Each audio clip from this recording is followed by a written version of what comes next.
Do you feel like there's been a shift in Pokemon card collecting over the past couple months or so? It seems to me like there's been a shift, and you can let me know in the comment section down below if you've experienced that shift personally or you've noticed it as well. But for a long time, Sword and Shield was like the bee's knees, right? Like Sword and Shield was what everybody was focusing on even well after the release of Scarlet and Violet. We had Scarlet and Violet base came out, and while there was some excitement for it, after people really understood the pull rates and how easy the chase cards were and things like that, people seemed to kind of go back to the Sword and Shield generation. After Paldea Evolve came out, Obsidian Flames came out, there was still a ton of focus on sealed product from Sword and Shield, alternate arts from Sword and Shield, and that was where a lot of people were focusing. And then, once summer kind of hit and Pokemon really started changing pull rates back to a little bit more difficult, especially with the release of Temporal Forces, where you were no longer guaranteed one of that upper echelon rarities, whether it be a special illustration rare or a hyper rare. Once that started happening, it seemed like there started to be a little bit more focus on the Scarlet and Violet generation. I'm just curious to hear what your thoughts are, what your opinions are. We're going to talk about alternate arts in this video, and understanding rarity and things like that is a very important thing. But looking at alternate arts, we ran into a situation over the summer. There was a lot of stuff that got bought out. Obviously, we saw trainer gallery cards climb like crazy, alternate art cards climb like crazy, illustration rares and special illustration rares, where it seemed like overnight, every single day, another card was just kind of blowing up in price, right? You could see stuff clearly getting manipulated, weird things happening, and now a lot of it has come back down to earth. And looking at the alternate arts, it seemed like some of them have actually bottomed out. It seems like some of them have been a little consistent over the past couple months now, and one of them in particular that we're going to talk about, which is obviously the moonbreon, has really started climbing again in price, and that really starts making my brain race about understanding rarity and things like that, and attributing this to like what we saw with gold stars. Gold stars, for example, we recorded a couple of videos talking about rarity and talking about population of how many gold stars were printed in comparison to how many alternate art VMAXs might have been printed. There's a big difference, obviously, now. Even if we say the same amount of gold stars have been printed as the amount of alternate art VMAXs, obviously we take care of cards much better now, and we have a lot better education, a lot better understanding of the collectible market and things like that, which changes things a lot. But understanding rarity is obviously very, very important. I thought it would be really interesting to kind of look at this blip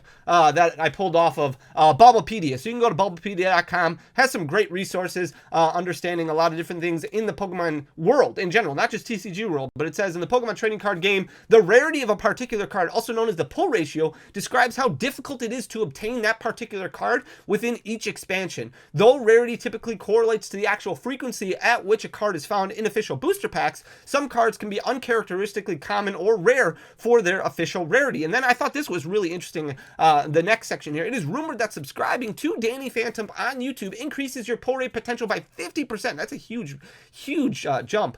In addition, simple tasks such as liking, sharing, and commenting to Danny Phantom's videos allegedly increase a person's ability to pull better when opening packs of Pokemon cards. I thought that was just very, very interesting. And it's kind of like, why not try it? You know, like, obviously there's no negative side effect that can happen, so you might as well subscribe to whoever this Danny Phantom bloke is on YouTube, and then like, share, and comment on his videos, because it increases your I'm so bad at selling out. We're gonna look at alternate arts in this video because there's a lot going on. Here's the moonbreon right here. It has actually risen quite a bit over the past 3 months or so, over the past month really, and you can see, starting to see a little bit more quantity. Now, quantities have stayed relatively consistent, and obviously if we're looking at a year's worth of data here, in February of 2024, there was a giant spike in a lot of alternate arts, and then started continuing to climb in May, where I remember vending at the Indianapolis Pokemon regional event, and then all of a sudden, out of nowhere, Moonbreon was going from a $600 card to almost a $1,000 card that weekend. It went super quick. But like many other alternate arts, Moonbreon started retracing to the point where it was getting back to normal levels. It had dropped down to, if you look, in about August, it was down to about $820 or so. It had lost almost $150, $200 worth of value. Like, it went down a decent amount. It looked like it was continuing to trend downward, but now over the past few weeks, it's continued to rise. We're looking at about 89% growth over the past year. In October of 2023, this was down to a $491.50 card. Moonbreon was retracing not just in normal raw near mint copies, but it was also retracing in PSA 10 form. Now you can see it's starting to go back up again. PSA 10 is worth about $1,250, where you can find a grade 9, which is still mint, for about about $800. So currently sitting at about $947.18, which is actually just off of its all-time high. Its all-time high on TCG Player as far as a market price goes was $958.67. So that happened right when those buyouts really started occurring.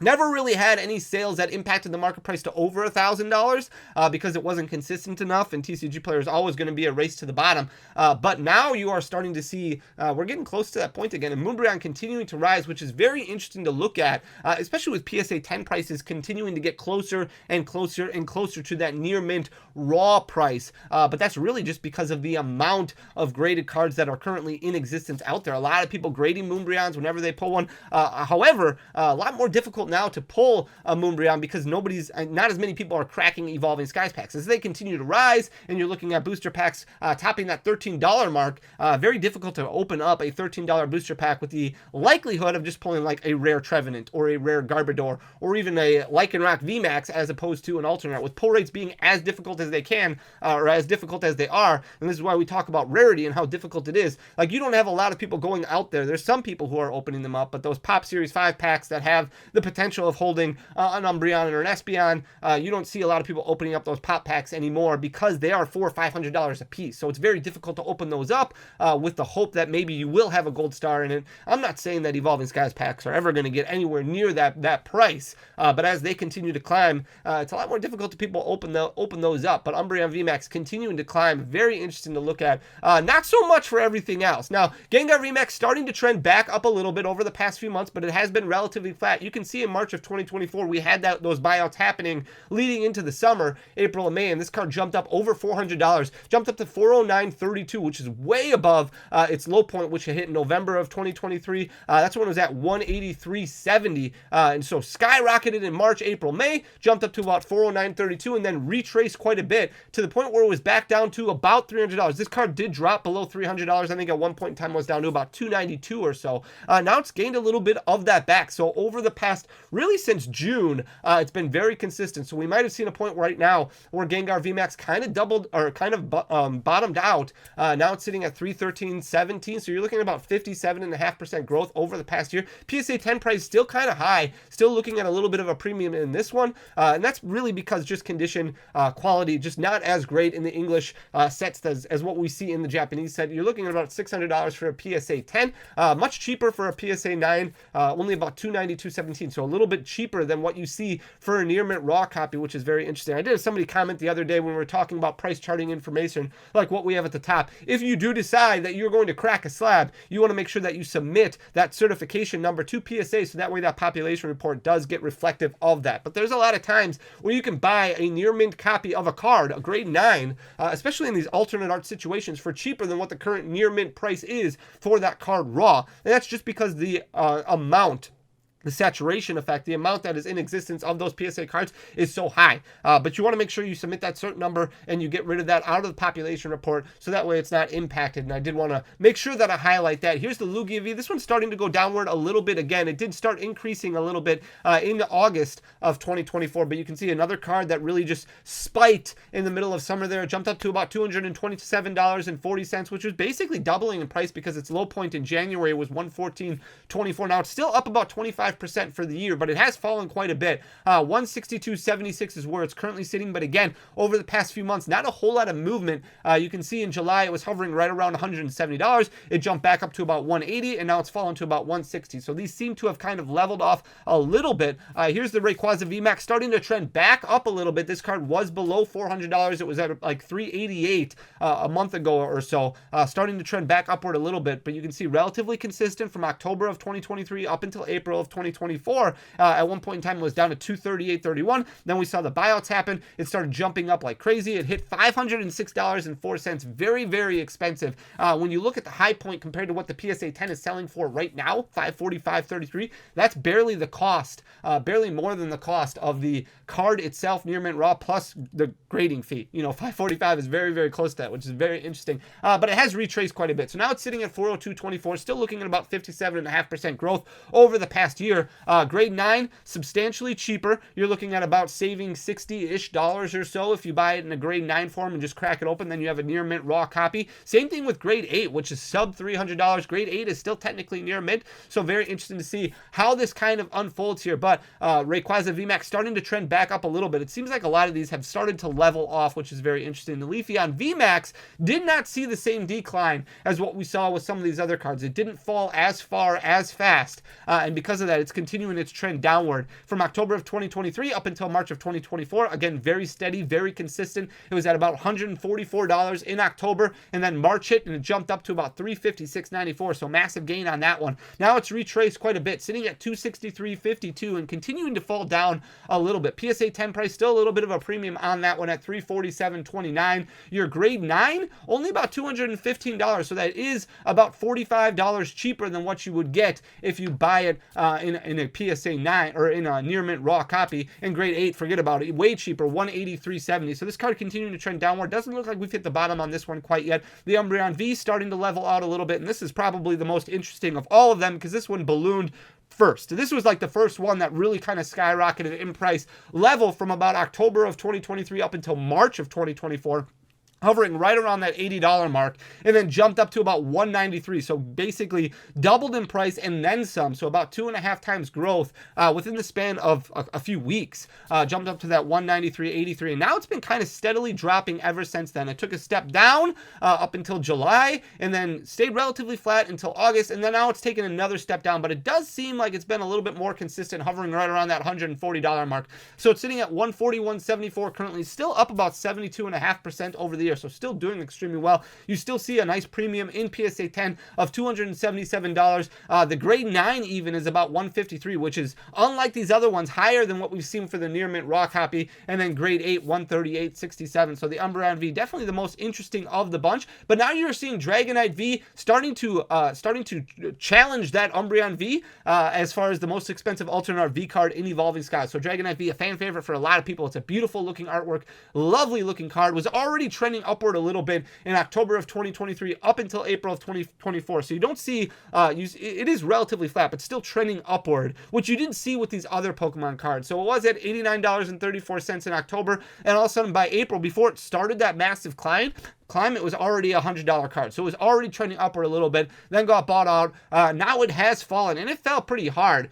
Jumped down to about $130 or so, but now it started to rise back up a little bit. So it's up about another $10 or so. It's sitting at about 57.5% growth over the year. $280 for a PSA 10 copy, which is quite a bit ahead of where it's sitting right now. You're looking at about double the price. Even the grade 9, again, a little bit more expensive in grade 9 than the near mint raw price, which is very interesting to see. So Dragonite V doing really well over these past couple months. It'll be interesting to see if it continues that trajectory or not. Here's the Charizard V. This one cannot find any break whatsoever. Was almost a sub $100 card in October. We rewind time about a year. We were knocking on the door of this alternate art Charizard, and I never thought I would have seen the day where this card was below $100. It was sitting at $103.30 and then started climbing a little bit until April of 2024, and then it jumped up like crazy, hitting that $199.55 mark where it almost hit $200, almost doubled in price. But it's lost all of that back, and now it's been relatively flat over the past couple months, sitting at $130.70 right now. So you're still looking at about 13.5% growth over the past year. But very interesting to see, again, as far as Charizard goes, super popular card, but not doing as well in alternate art form as what a lot of these other cards are, which is very interesting to see. PSA 10, $263.93, a little bit expensive for that one. Again, you're looking at about double the price of where it is currently. PSA 9, a little bit cheaper than what we saw for the Dragonite and the Umbreon, so a little bit cheaper to get in PSA 9 than the current near mint raw copy, sitting at about $120 there. Here's the Sylveon VMAX, another fan favorite for a lot of people. This one jumped up a little bit later. You can see it hit $269.73. It retraced quite a bit. It's sitting at $189.58 right now, but relatively flat over the past couple months. Again, lower quantities, and that's another thing that I wanted to highlight. Lower quantities being sold, and that really kind of stimulated the idea of this video, is because a lot more people are paying attention to special illustration rares, and the Scarlet and Violet block in general. PSA 10, you're looking at about $275, so not as much of a gap there between the current near mint raw copy and a PSA 10. PSA 9, a little bit cheaper than a near mint raw copy right now, sitting at $180.66, but you're still looking at about 47% growth over the past year. Again, relatively flat over the past couple months. Glaceon VMAX has not fallen as hard as some of these other ones, but again, lower quantities being sold than what we've experienced in the past. This one was down to 136.62, jumped up to about 317, so it doubled in price over the course of basically a month from March of 2024 up until June of 2024. That's when it was sitting at 317.12. Now it has lost a little bit of that back, but not as much of a drop as what we've seen from some of these other ones. Still fairly substantial, sitting at 232.89. Now it hasn't been as consistent as long. We're only looking at about a couple weeks right now where Glaceon VMAX has been consistent, so it might drop a little bit more yet. You look at the PSA 10 price, you're looking at about 309.17, so not too much more expensive than the current near mint raw copy. Grade 9 only about 208.89. So I do feel like there's got to be some correlation there between these, and that just really goes over population numbers and things like that. Here's the Tyranitar V from Battle Styles. This one's been fairly consistent now for almost 3 months. You can see in June of 2024 it fell to about $140, and that's basically where it stayed ever since then. It did hit $190.59 in May of 2024 when it kind of topped out, which was a huge gain from its $88.45 low point, which it was at in March. It was already trending downward a little bit and then jumped up like crazy.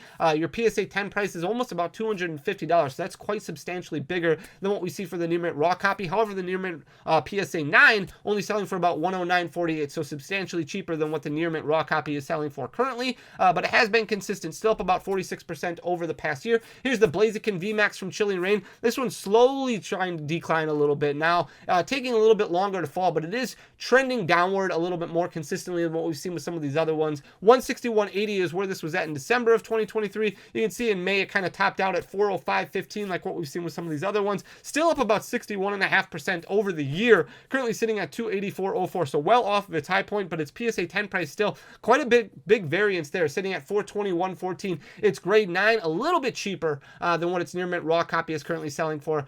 Grade 9 you can find for about $275 currently. The Espeon VMAX from Fusion Strike, this one topped out at about 344.66. That was in the middle of summer. This one has dropped a decent amount over the past couple months. It's fallen down to 210.09, so it's lost about $134, which is fairly substantial, but it is still up about 60.5% over the year. It was down to 161.80 at one point in time in March of 2024. Its PSA 10 value looks to be about 328.29, which is a little bit bigger than what we've seen, but not as big as like the Blaziken VMAX as far as the difference goes. Your grade 9 only about 178.74, so that's a decent discount that you can experience just by buying it in grade 9 if you would rather do that than buying a near mint raw copy selling for about $210. Here's the Galarian Moltres. I almost said Jolarian. Galarian Moltres from Chilling Reign. This card has lost pretty much everything that's gained. It's only up about 5% over the past year. By no means is that bad. You know, relatively flat, up a little bit, like that's great. But Galarian Moltres got hit really hard. You can see in May of 2024, it topped out to about 180.176 after that buyout phase happened. This one wasn't impacted as much. It just had a lot of growth that happened over the span of a couple months, a lot more consistency as far as sales go. In January of 2024, February of 2024 was down to 118.89. Now it's sitting at 128.27, so it's only up about 5% there. You look at its PSA 10 value, almost double the price of a near mint raw copy at 234.26.